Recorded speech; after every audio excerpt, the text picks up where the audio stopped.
Hello, everyone, and welcome to another episode of the Lunatics Radio Hour podcast. It is officially our Halloween episode. I am so excited for this very spooky topic.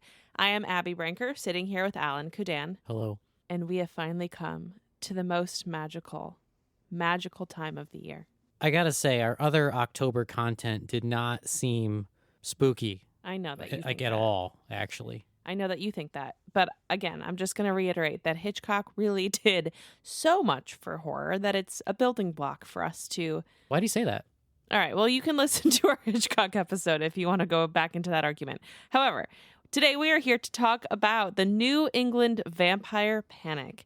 And I could not be more excited. However, I'm going to say right off the top, Alan has limited my creativity as usual. And thus, this episode is only going to focus on the New England vampire panic. We're not going to talk that much about vampires broadly and the mythology throughout Transylvania and other places. Well, yeah, because there's a lot of really cool stuff if you want to get into like the lore of like Transylvania and whatnot. But I feel like that's a whole separate episode. Yeah, this would be a very long episode if we combined everything.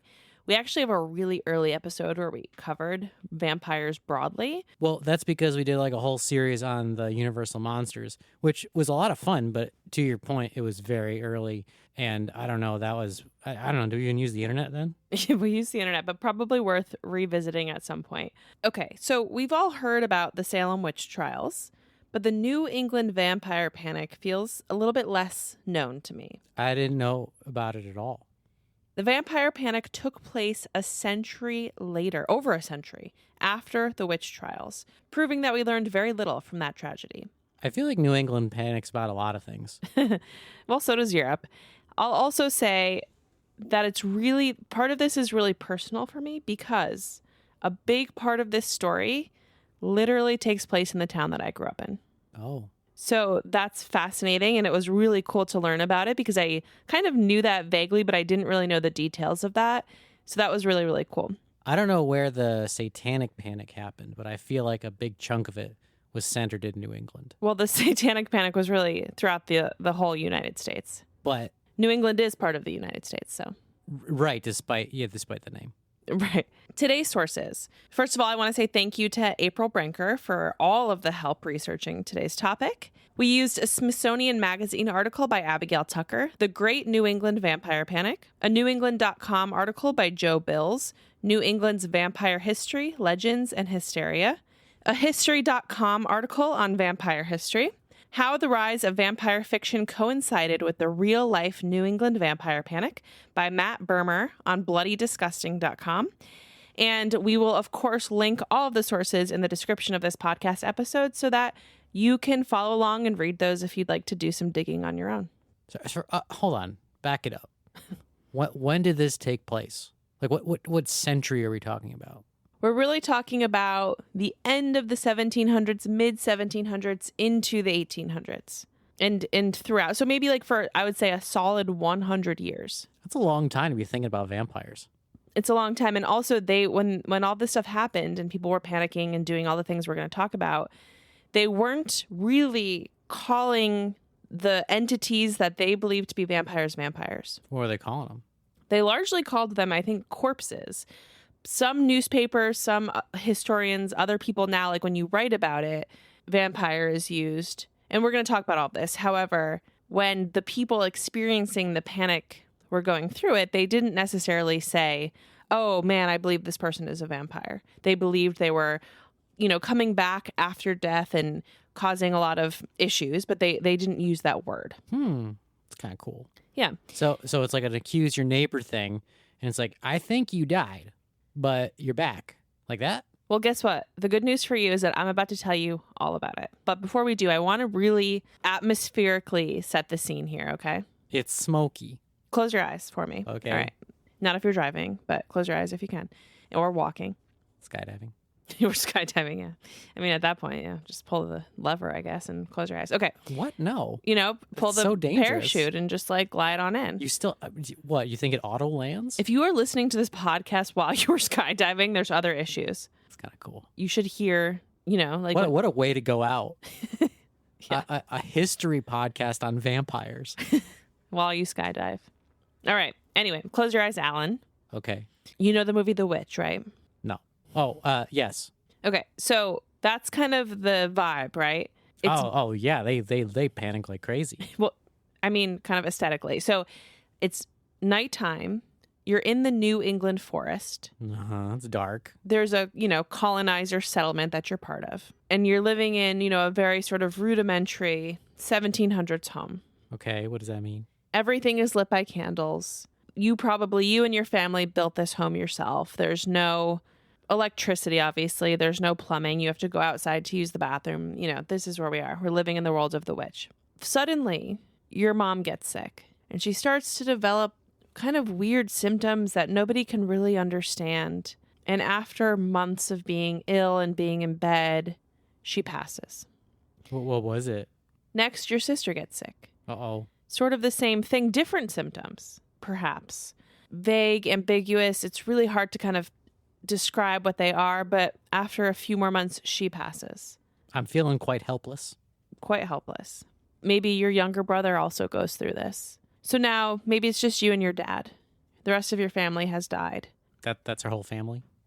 I have a family of 5? That's right. And there's other people in town that live near you in the village that are going through similar things. Some people are surviving, some people are dying. There's no way to really understand how this illness is spreading, what it is. It's kind of very, very slowly creeping its way around. What's the state of the animals? Do we have animals? The animals are okay. Oh. You have animals. Didn't see that coming. The animals are okay. And so you're not really sure what's going on, right? No. But then a neighbor comes over, an old elderly neighbor, and they explain to you that there's some belief, some old world belief that maybe you didn't know about, that there must be some sort of curse or plague on your family and that you will be next, right? You could see the pattern one by one very slowly. This is coming for your family. So the only way to counteract and to save the life of you and your dad is to check the graves of the family members that you've buried to make sure, just to make sure that they're really dead, because this is something that this old neighbor has seen before. Oh. And the only way to save your life is to go and exhume those bodies and make sure that they're okay. So make sure they're okay? Make sure they're decomposed, that they're dead, that there's no signs that they could be undead. Mm-hmm. So you say, okay, you know what? This is maybe a little bit folk tale-y to me, a little bit of folk magic, but you know what? Just to feel better, now that this seed has been planted in my brain, I'm going to agree to just visually look at these bodies and make sure everybody in the town knows my family is not undead, right? We're all okay. Do you have to do this in front of witnesses? So, well, you need a lot of people to come and help you dig up these graves. It's manual work. So a bunch of men from town come. They meet you at their local burial ground. They bring their shovels. Maybe they dig up the body of your mother first, right? And she looks okay. She looks very decomposed, exactly as expected. There's no signs that she's rising from her grave every night, right? This still feels rather traumatic. Oh, certainly. Then, okay, we go to the next grave. We go to your older sister. We dig her up. She looks fine. Same as your mother, right? Now, here's the thing. Maybe they died in the summer, but maybe your little brother died in January. We dig him up. He looks perfectly preserved. He's not decomposed at all. In fact, there's still blood in his heart. We check the heart? We check the heart. We cut him open and check if there's blood in the heart. Because when he looks perfectly preserved, the neighbor says, okay, see the difference? See how he looks like he's not dead at all compared to the other two? And so you say, yes, I see the difference. You agree to check the organs, and you see there's still fresh blood in the heart. And so the older neighbor says, okay, this is the culprit. The only way to save the life of you and your father is to remove the heart from your little brother, to grind it up, burn it, turn it into a tonic to drink. It's the only way to really kill your brother. How do you burn it and then turn it into a tonic? Well, you take the ashes. You make an ash tonic? Yeah. That's gross. Yeah. I guess it's more sanitary than not burning it. But you're convinced. You have no other explanation. I'm sold. You have no other explanation of this disease, of what's happening. You agree. Give me the tonic. This happens hundreds of times in the New England vampire panic. How many family members am I going to lose? You can open your eyes now. I'm saying to hundreds of families. That's crazy. There's clearly that one person that was like, hey, you know what? We should turn that heart into a drink. You would be that person. Like someone had that idea first. Yeah. And said, we need to do this. Well, let's talk about it. Someone's weird fetish got turned into a cultural practice. Though the belief in entities similar to vampires dates back to the earliest civilizations, the term vampire came about in the 1700s. Around that time is when the folklore as we know it today started to solidify. Even before the 1700s, there were various folk beliefs across Eastern Europe and China. For instance, in both Slavic and Chinese folklore, an animal jumping over a corpse was feared to be undead. In Russian folklore, vampires were thought of as witches who had defected from the Russian Orthodox Church. So even before the word vampire existed, there was this fear that a loved one who died could turn into the undead or something evil post-death, right?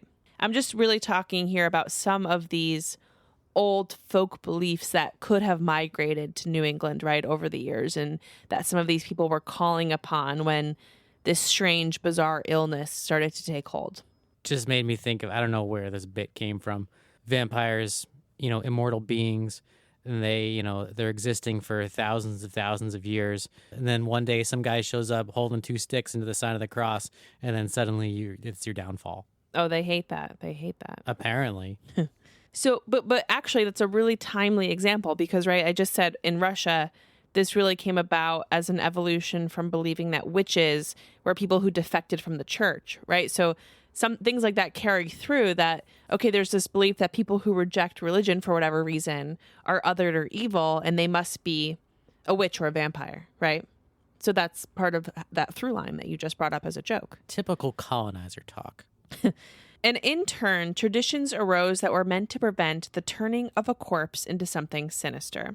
For example, burying a body upside down, or planting scythes or sickles around the grave, meant to satisfy approaching demons. Similar to the ancient Greek method of placing an obelisk in the mouth of a deceased person as a way to pay the passage along the river Styx, or the idea of putting a coin in the body to keep evil entities away. I see. I thought you put the coin in the mouth so that they have money. I guess an obelisk is money. Right. It's sort of like, I guess in a mini way, similar to the Egyptian pyramids full of wealth, right? It's like setting them up for the afterlife. Well, I mean, yeah, that's just because they wanted their money later. Right. This is like a superstition micro version of that. Right. Otherwise, they have to what? I feel like there was some kind of waiting period as opposed to you're just fucked forever. Or you had to swim. I forget what it was. It was something, but it wasn't great. Wasn't there some anime about this we were watching recently? Anime involving the river Styx. Yeah, I don't know. I know they talk a lot about it in Lost Gods by Bram. Mm. And so, for me, it's pretty visual there. Maybe. But animated, huh? Obviously, in the game Hades, which you wouldn't associate with. No, it's too hard. I don't know if they did it in Blood of Zeus. I think you watched a little bit of that, too. That's a fun one. Well, if anyone knows what I'm thinking about, please let me know. Once vampire traditions started to form, some of these practices turned into things like putting a cross on the body to keep the body from becoming a vampire, right? So it went from putting a coin in the body to protect it from demons in the afterlife to putting a cross on the body to protect it from becoming a vampire. So you can very clearly see how these things evolve and start to take shape, right? I think they should have just carried around their dead family with them at all times, just to make sure that no vampires got them. Well, that's really like sleeping with the enemy. What? Then they're closer to you and they become a vampire and turn on you. You just watch them 24/7. You have to sleep. Or you just lock People are fucking tilling the fields. They're not just sitting around playing video games. They have very manual jobs. What if you just lock their coffin? No one thought of that. No one thought of that. That's brilliant. Yeah. Well, how are they going to get out, huh? Wait, what was the theory that they were coming out of the grave and doing things? Yeah, that was the theory. That they were exiting the grave and causing chaos. Can't they just make sure the ground was fine? No. No? Because they did believe that they had obviously supernatural powers to do that. Mm. So maybe their essence was exiting or whatever. Should have just tied them all together. Another example of this was severing the tendon of the deceased to make sure they couldn't become a vampire and leave their grave and cause harm. There's also a curious cultural practice related to this, which was putting poppy seeds on the ground outside of the grave. The idea here was that the vampire would become obsessed with counting the seeds, and it would keep them busy. This is thought of as a link between some of the vampire folklore and Sesame Street. And the condition of erythmomania, which is very similar to OCD.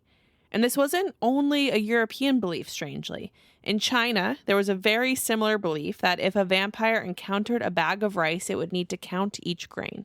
So again, some of these early vampire traditions evolved from like this fear of other, right? This like someone has OCD or some kind of, they must be evil. Well, yeah, you're not even going to acknowledge my Sesame Street comment. It was a good, funny joke because of Count. What's his name? Count. The Count. The Count. Yeah. Yes, he's a vampire and he Who counts counts things. Yes. There's a very serious vampire movie where like somebody just Twilight. or someone just like throws a bunch of crap and the vampire has to count them. Oh, interesting. What is that? We're really batting O for O today on remembering pop culture references. It's terrible, but that happens in a movie that I've seen. All right. So you're hip with what I'm saying. Yes. I love to hear that. Not to suck the fun and mystery out of vampire mythology, but it very clearly is rooted in the misunderstanding of disease and the misunderstanding of the decaying human body, especially in the Middle Ages. This is something that we've seen on other episodes of this podcast, most recently with the Dancing Plague of 1518, where there's really just a misconception around something that we're really hyper aware of today, right? Science has caught up. We understand how humans decompose, and we understand how epidemics, plagues, illnesses are spread. We don't need to create mythology to explain those things. I love how somehow every episode somehow gets linked back to Dancing Plague now. I just really miss it. Everyone I really loved that loved time of Dancing our Plague, lives. Yeah. Those were Riding happy high. times. Yep, that was our peak. So as we discussed, right, there's this pre-existing superstition and folklore that follows people as they immigrated to the United States and really sets the stage here. Once disease and plague hit, it was easy for those physical symptoms to be interpreted as something sinister. So for instance, right, the bubonic plague caused bleeding mouths. And in turn, it was believed that those victims were vampires. As the hysteria and panic grew, it became more common for folks with a wide range of physical or mental conditions to be labeled as a vampire. And there's going to be a ton of themes and a ton of lessons I think we can kind of extract from this topic. But one of them is also that in general, when we talk about things like werewolves, vampire panics, witches, we're really talking about people who were othered for some reason. And that's true of a lot of folklore across cultures. But it's just something to keep in mind that it was, especially in, not to make it political, but especially in the times of today, Alan's giving me the eyes. I think it's important for us all to try and understand people instead of just putting them in a box. Ah, there we go. There it is. That's all I'm going to say. I would love to put people in a box and lock it because that is the only way that you stop them from becoming vampires. I'll keep that in mind when you die. Also, I just Googled, and the instances of someone defending themselves by throwing a bunch of crap at a vampire and having them count them are Dracula 2, The Ascension, which I have not seen. Okay. Dracula 2000, which I have seen, so possibly there. But also an X-Files episode known as Bad Blood, where Fox Mulder throws a bunch of sunflower seeds at the supposed vampire, who is then forced to count them.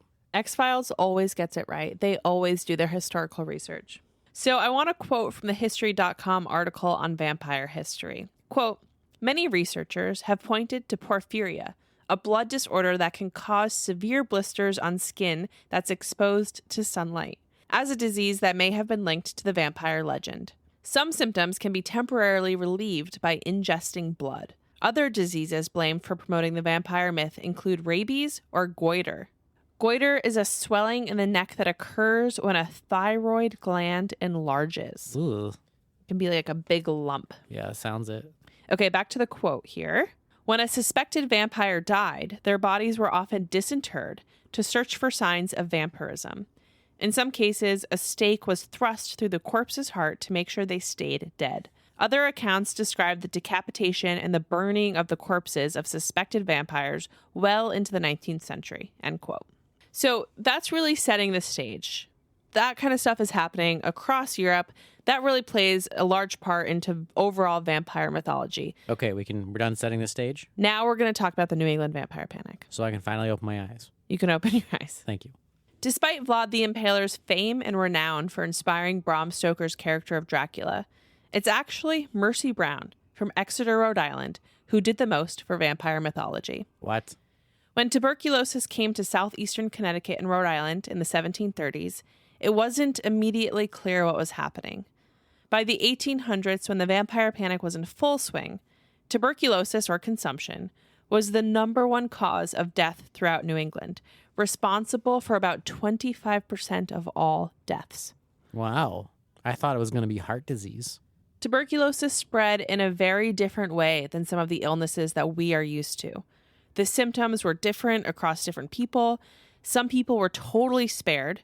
And the example I gave at the beginning is a very common one, that one or two people survive and every other member of a household dies. And so it kind of also creates this confusion around, why are you spared? Why am I not spared? Why did it take you and not me, right? In some people, the disease lay dormant for a very long time before symptoms set in, even years. The New England vampire panic came after similar panics in Europe, including the Great Werewolf Panic. Tuberculosis was also known as consumption because it appeared to consume a victim's body. Mm-hmm. Deceased loved ones were often blamed as turning into vampires and then spreading the illness even further to their surviving family members. Which means that most often, the folks who were accusing someone of being a vampire were related to that person. It was a hysteria that threw all etiquette around not speaking well of the dead out the window. That's mean. I'm going to quote from the Smithsonian article by Abigail Tucker. Quote, "The particulars of the vampire exhumations, though very widely. In many cases, only family and neighbors participated, but sometimes town fathers voted on the matter, or medical doctors and clergymen gave their blessings or even pitched in. Some communities in Maine and Plymouth, Massachusetts, opted to simply flip the exhumed vampire face down in the grave and leave it at that. In Connecticut, Rhode Island, and Vermont, though, they frequently burned the dead person's heart, sometimes inhaling the smoke as a cure. In Europe, too, exhumation protocol varied within region. Some beheaded suspected vampire corpses, while others bound their feet with thorns," end quote. You got to do what you got to do. In most states, this ritual was secretive, often done at night, with the exception of many disinterments in Vermont, which were sometimes turned into a reason to celebrate. There is documentation of a suspected vampire heart being burned on the town green in Woodstock, Vermont in 1830. And even earlier, in the late 1700s, hundreds of people attended a heart burning at a blacksmith's forge in Manchester. Quoting again from Tucker's Smithsonian article, quote, "Bell attributes the openness of the Vermont exhumations to colonial settlement patterns. Rhode Island has about 260 cemeteries per 100 square miles, versus Vermont's mere 20 per 100 square miles. Rhode Island's cemeteries were small and scattered among private farms, whereas Vermont's tended to be much larger, often located in the center of town. In Vermont, it was much harder to keep a vampire hunt hush-hush," end quote. I just imagine, hey, Rodney, you coming to the heartburn later? I'd love to. I got to work, though. I'll see if I can get off. I don't want to be offensive, but it is very Vermont of them. You know, Vermont, very like open, hippy-dippy, like let's all do it in the community. Let's have a festival. Let's hold hands. Let's hold while hands. We burn this guy's heart. Yeah. Connecticut, Rhode Island, a little snippier, a little uppity. Typical. Do things, you know, keep it within the family. Yeah, I mean, they're just burning their hearts, eating their Ben and Jerry's.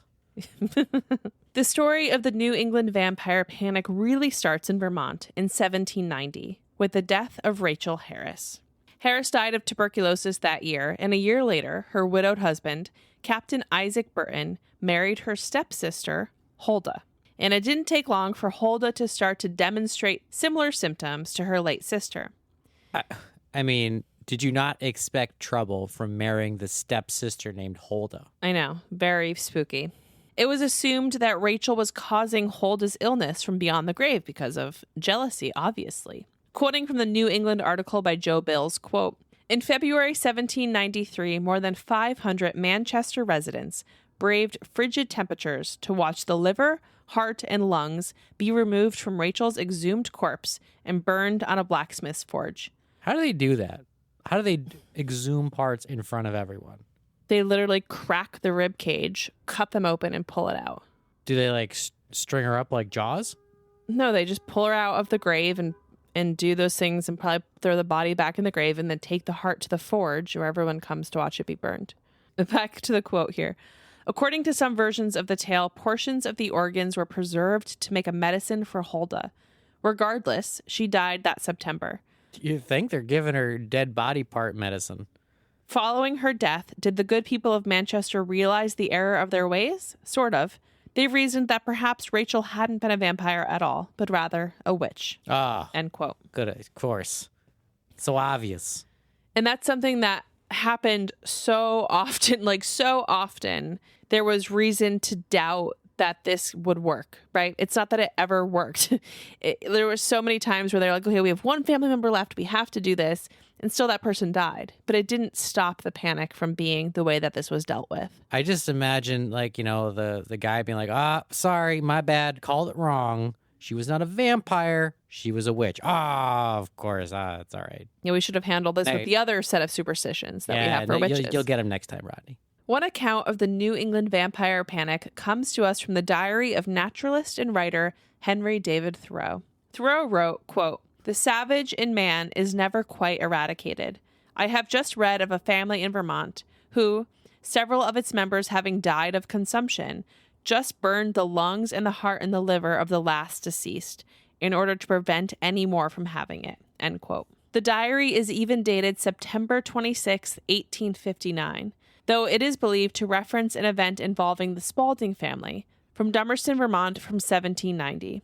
After 6 of his 11 children had died from tuberculosis, Lieutenant Leonard Spaulding was willing to try anything once the 7th child became ill. And thus, one of his deceased children, the most recently passed, was dug up and their organs were burned. I'm going to quote from the Bloody Disgusting article. Quote, "Maine, unfortunately, had the least amount of documented cases of vampirism. This probably doesn't mean it was happening any less, only that it wasn't making it into the town records as often. Still, there are a few. And while they're less detailed, they're not remotely small. For example, in 1862, reports of vampirism swept the community of Saco so strongly that almost every deceased resident was dug up and reburied. Every corpse was, apparently, a suspect. In Maine, however, these situations were handled a little differently. Rather than go through the hassle of removing the heart or organs and burning them, the dead were simply dug up and reburied face down in the hopes that it would keep them from getting up." End quote. Okay. You've been to a lot of very, very early American cemeteries. Yes. Have you ever encountered evidence in a graveyard, placards or any kind of notation that indicated that a grave had been dug up and reburied because of this? No, but there are a few famous graves, one really in particular, that have become famous because of this, which we're going to talk about in a little bit. And what the cemetery had to do was add metal bars because it was such a risk that somebody would steal the stone because it was so famous. Oh, wait, so To protect the stone. the headstone. Yeah, the headstone. I thought you were saying they had to put metal bars over the grave so that it would keep the body in. No, but I have seen graves like that, like not so much in the US, but there are graves in certain cemeteries, especially in like the UK, where there's like metal bars, like cages over them dating back hundreds of years because they were afraid of that corpse getting out for some reason. That's crazy. I don't think it's related to Just vampires, cut the but maybe. tendons. Just cut the tendons, yeah. Been saying that for years. Other families in New England would behead corpses in an effort to keep them from rising again or Smart. shatter their bones. Just take the bones. Make some jewelry. Can't move. You don't got bones. That's true. That's fact. In 1854, the locals living in Jewett City, which is the town directly next to where I grew up, it's where my post office and library were located. Druid City? Jewett City. Jewett. My town was so small there was no post office, police department, or library. And I was about a 4-second drive from the border with Jewett City or Griswold. And so that's really like was an extension of our town. And we're going to talk about one of the kind of creepiest examples of vampire panic evidence. We don't actually know a ton about the family, but the evidence of those graves were found, and they're very bizarre. Okay. So, 1854, locals living in Jewett City which is in Connecticut, had exhumed a number of corpses because they were suspicious that the deceased were actually vampires. And as vampires, they were believed to rise from their graves and kill those that were still alive in the community. Rise from your grave. And so how it kind of happened was that I believe in the year 1990, they were, I think it was like they realized there was graves because they were building something, some construction was happening, and like near an old mill or an old factory, something like that. They stumbled upon these graves like unmarked or whatever. They dig them up and they look at them, and I think they like halt construction, right? They get a historian to come and see what they have. So the researchers found that bodies had been put back into graves post organ removal with broken ribs, right? That's how we know that they would break the ribs and take the organs out. Yep. But in strange patterns. So for example, one of them, which really became the famous grave here, was the person was put back in the pattern of a skull and crossbones. What does that mean? So when picture a skull and crossbones in your head. Oh, well, I guess they already have the skull. Right. And they have the bones. So they put them back in that pattern in, the 1800s. And when people in 1990 opened the grave 150 years later. Why would they do that? Because they were building a thing. They found the graves. They opened them up. They wanted to know if they could move them to continue building the thing. And they were put together in that way. Because it was a vampire. Right. It was like a protection thing. Did it have fangs? Doesn't say in the article. Perhaps New England's most famous suspected vampire was Mercy Brown. It was a whole show about her. What show? Murphy Brown. No, Mercy Brown, not Murphy Brown. That's different. I bet Mercy Brown would wear both straps of her overalls strapped. Why do you say that? Murphy Brown would always wear like one of her overall straps unstrapped. I understand. As like a look. Please continue. The Brown family lived in Exeter, Rhode Island, a border town often referred to as deserted Exeter. What does that mean? It was a farming community that was founded on land without much fertile soil, which we see a lot kind of at this time. And so it was really hard to kind of build a lasting community there because it was really hard to actually grow anything. That's why they have to be nomadic. Yeah. Or do slash and burn farming. And a lot of the local population was also lost to the Civil War. So it kind of just became this almost like ghost town. Well, they need more vampires then. In the mid to late 1800s, tuberculosis eviscerated the Brown family. Oh. Starting with mother Mary Eliza, the disease found its way to daughter Mary Olive in 1882. Quoting from Mary Olive's obituary, quote, "The last few hours she lived was of great suffering, yet her faith was firm and she was ready for the change," end quote.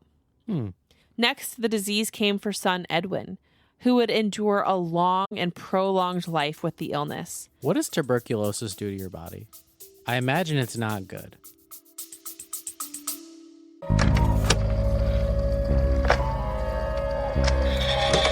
If this isn't quite enough chaotic horror and history content to scratch your itch, consider joining our Patreon. We have a ton of fun creating bonus episodes, writing essays that explore some of our favorite horror topics, and presenting spooky classic literature. Plus, all new members get a welcome package in the mail, a lifetime discount to our merch store, and new stickers whenever we have new designs to share. Head to patreon.com/lunaticsproject to join.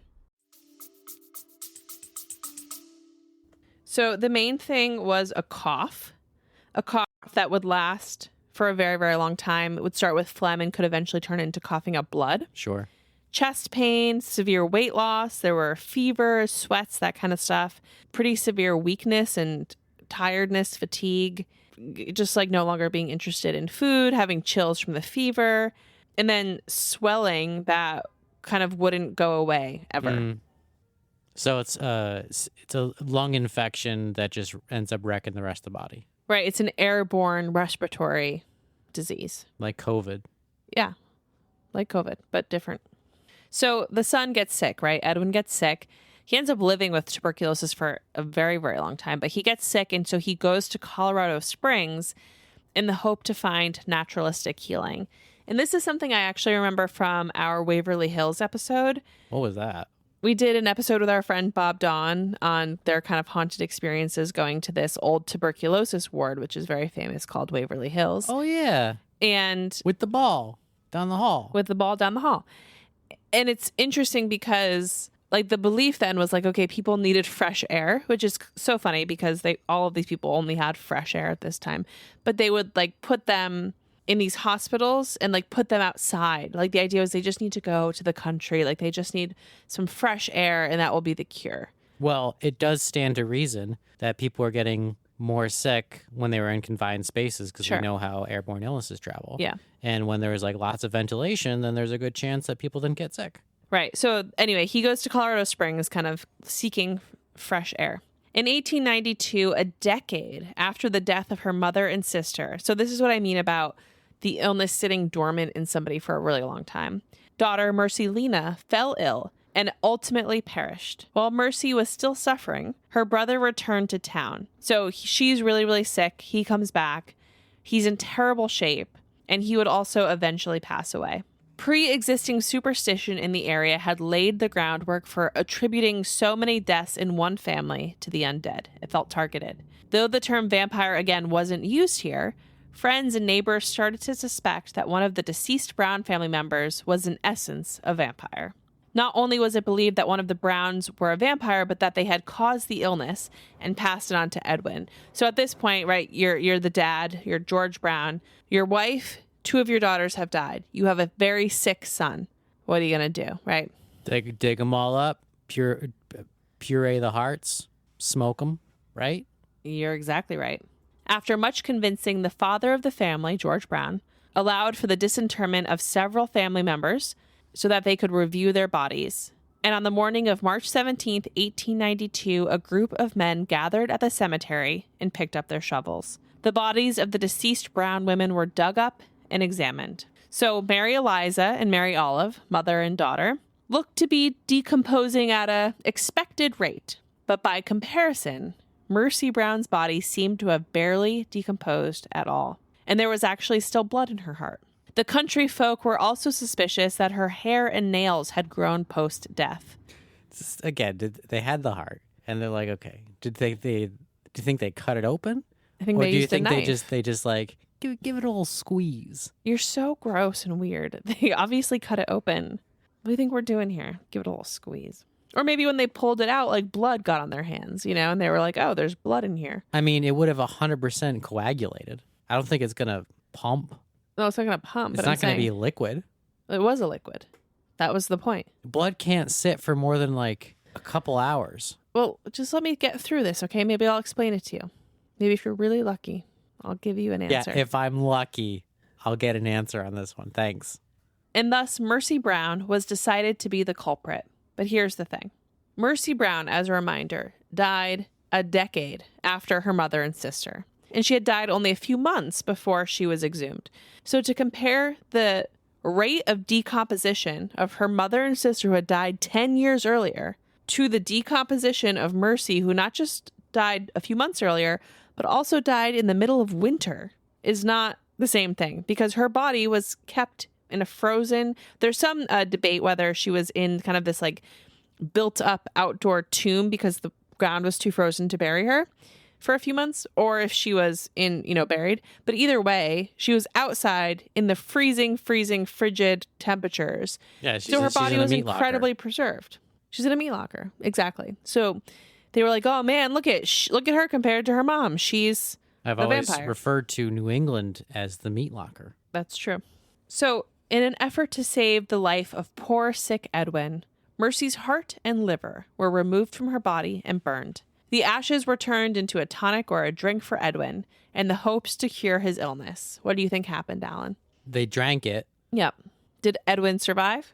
No, because how could he? That was like hundreds of years ago. Well, did he survive to see a full life? To be to the ripe old age of 23? Probably not. No, he died 2 months later. Mercy's body was buried in the churchyard of the Baptist Church in Exeter, Rhode Island. Today it's known as Chestnut Hill Cemetery. Have you been there? I have not, though it's also very close to where I grew up.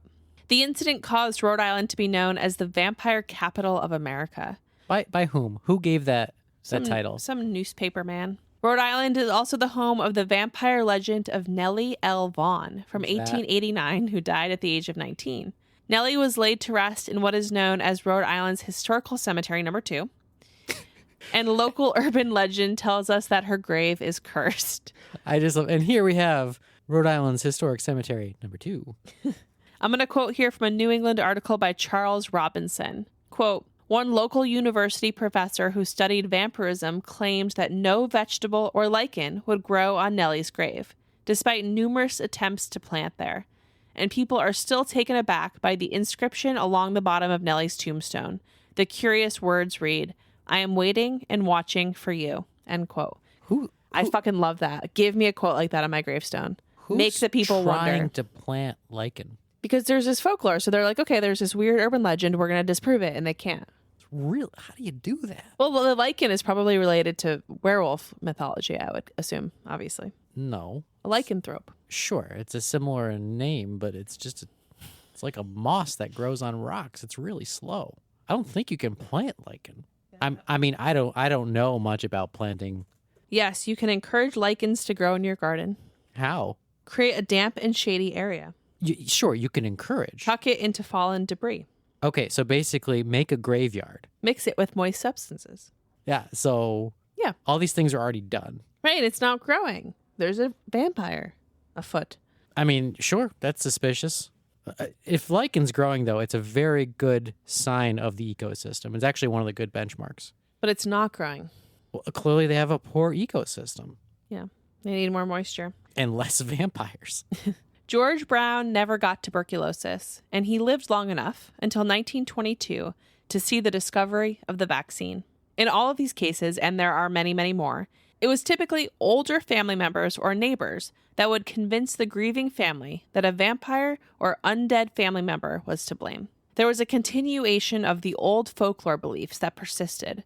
Couple extreme loss and unexplained devastation with old folklore and mythology, and you get the New England vampire panic. It's not so different from the rise of spiritualism during the Civil War. People need an explanation. They need to be able to understand during extreme loss and horror, and they need some way to move through that and feel like they are in control. But when Bram Stoker wrote Dracula in 1897, he used newspaper articles about Mercy Brown in his research.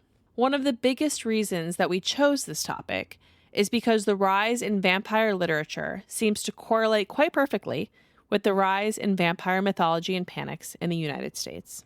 It seems after hearing all this, the whole vampires having to sleep in coffins makes a lot more sense. This topic is incredibly exciting to me because it's such a clear case of history impacting horror, which of course is what we aim to explore on this podcast.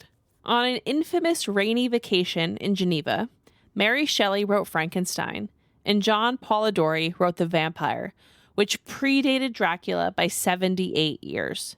The Vampire was released in 1819 and is generally thought of as the kindling that first started the vampire literature movement. Also in 1819 was a story called The Black Vampire, a legend of Saint Domingo. Between 1845 and 1847, 876 pages of a vampire serial called Varney the Vampire, or Feast of Blood, was released in penny dreadfuls. The same year that Varney the Vampire was released, which is the longest epic vampire story maybe to date. Varney the Vampire. Yeah, so the very same year that it was released. Does he teach moral lessons to kids? No, it seems to have very little to do with children, actually. I mean, I was making a joke because the alliteration makes him seem like he'd sounds be friendly. Cartoonish. Yeah. Very cartoonish. Varney the Vampire. But the very same year that Varney was released, Lemuel Ray of Griswold, Connecticut, again, shout out to my hometown, along with his father and brother, all of whom had died from an illness, were disinterred, their hearts removed, and one of the three had been reburied in a skull and crossbone pattern. In 1872, one of my favorite stories, Carmilla, was released. Carmilla also kickstarted the lesbian vampire tradition, which has since erupted into a major subgenre. Carmilla was written by Sheridan Le Fanu and is often considered one of the most influential stories on Bram Stoker's Dracula. Have you read it? I've read it multiple times. Do you like it? I do. I have not read it. I have a copy if you'd like it. I'll give it a thought. I actually read it in Transylvania on our trip to Romania this month. We're not allowed to talk about that until our Vlad the Impaler episode. I think we can say that we went there. We did go there. It's pretty clear on social media that we went there. What's social media? And finally, in 1897, Dracula was released. And as we know, Dracula has endured and influenced vampire horror far more than other works. Quoting again from the Bloody Disgusting article, quote, "Throughout the 1800s, vampirism had begun to pick up steam as a recurring theme in Gothic literature, becoming the focal point of more and more stories before Dracula finally cemented the vampire as a cornerstone of popular culture once and for all. It was a century that saw the undead grow stronger and stronger as a fictional tradition," end quote. Dracula is an epistolary novel that takes place in Transylvania. And while we cannot deny the influence that Vlad the Impaler and other local Wallachian folklore had here, we also have to understand that 1, Bram Stoker did not invent vampire mythology, and 2, he was influenced by Mercy Brown when he was writing the novel, in addition to other Slavic traditions. He invented some. Not broadly. You don't I just referenced like 3 or 4 works that predated Dracula. Yeah, but he invented some vampire mythology that I think that's the first instance of, vampires controlling wolves. Okay, well, we'll fact check that. It's a wild, baseless claim. Yeah, I know. How about vampires turning into smoke? We'll have to check it out. While I'm trying to get out of the habit of quoting Wikipedia, this is a really good explanation of Stoker's influences. Since when are you trying to get out of the habit of You say that every Wikipedia? time. This is from the Dracula entry. You've never said this before. End quote. Dracula was mostly written in the 1890s. Stoker produced over 100 pages of notes for the novel, drawing extensively from Transylvanian folklore and history. Some scholars have suggested that the character of Dracula was inspired by historical figures like the Wallachian prince Vlad the Impaler or the Countess Elizabeth Bathory, but there is a widespread disagreement.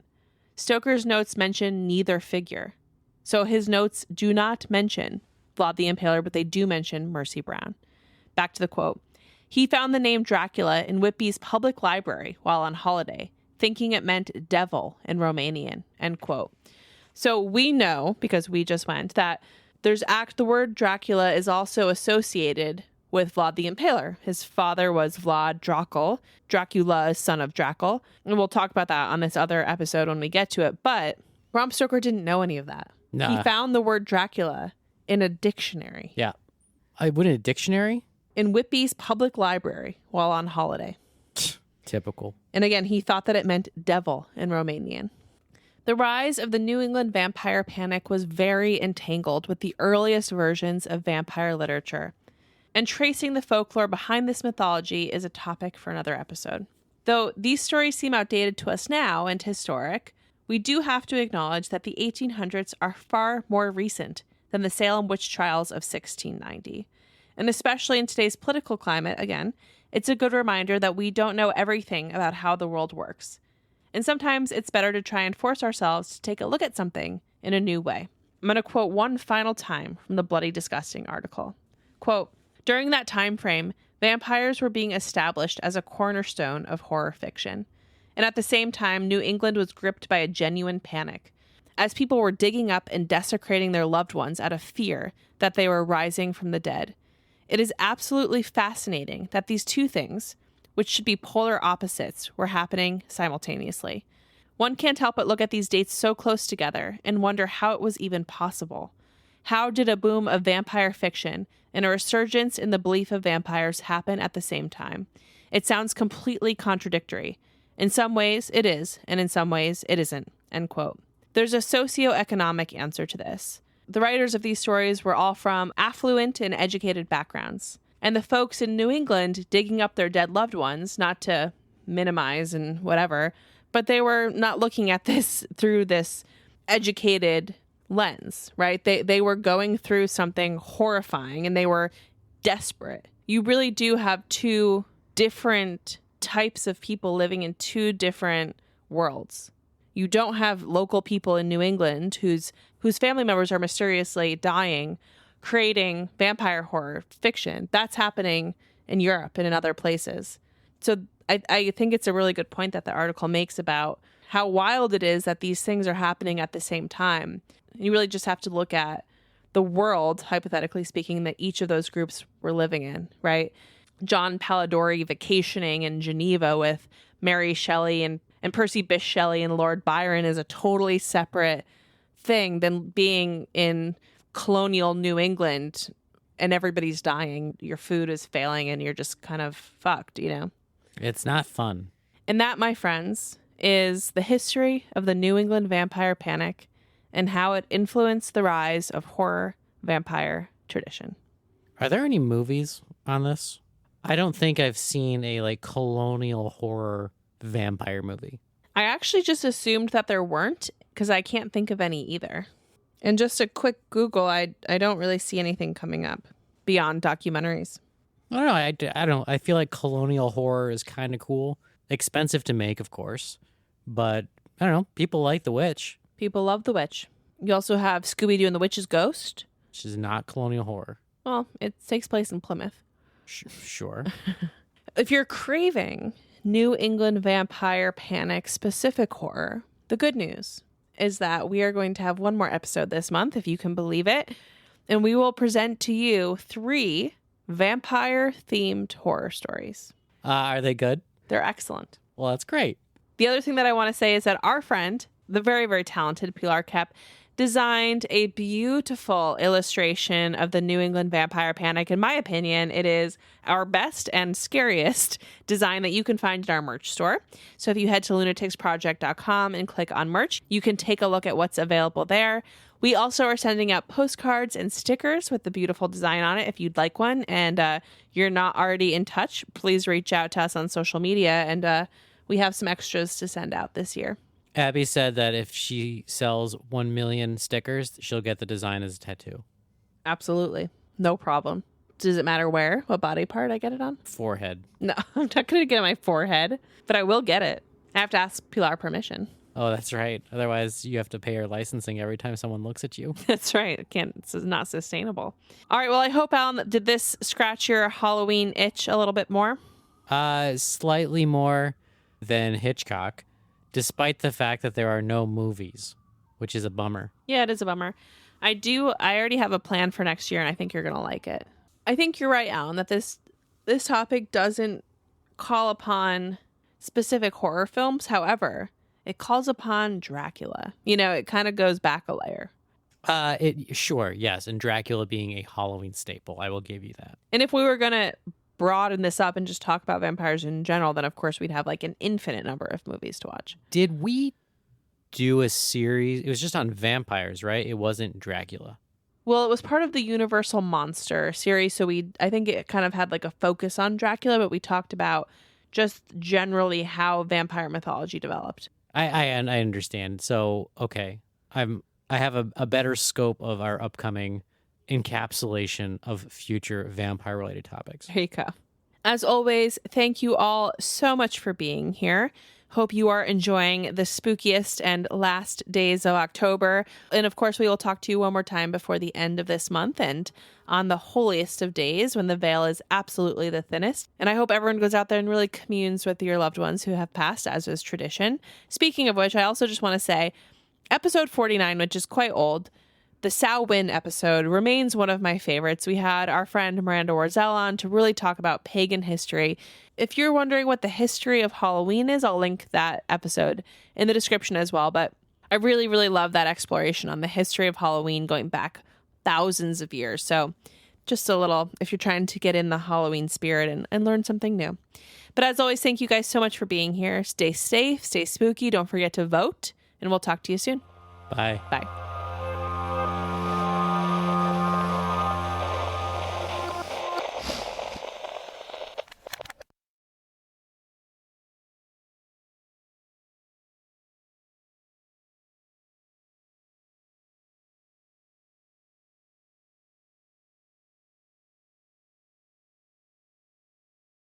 Looking for even more creepy content? Consider joining our Patreon for way more content just like this, including bonus episodes and very special deep dives. You can also join us on Discord if you want to stay involved in the conversation and find our video content on YouTube, TikTok, or Twitter, Facebook, Instagram, anywhere you like to get your social updates. And of course, head to lunaticsproject.com where you'll find our very, very spooky merch and links to everything you need to know. Are you upset by our egregious fabrication of facts? Tell us about it on Discord.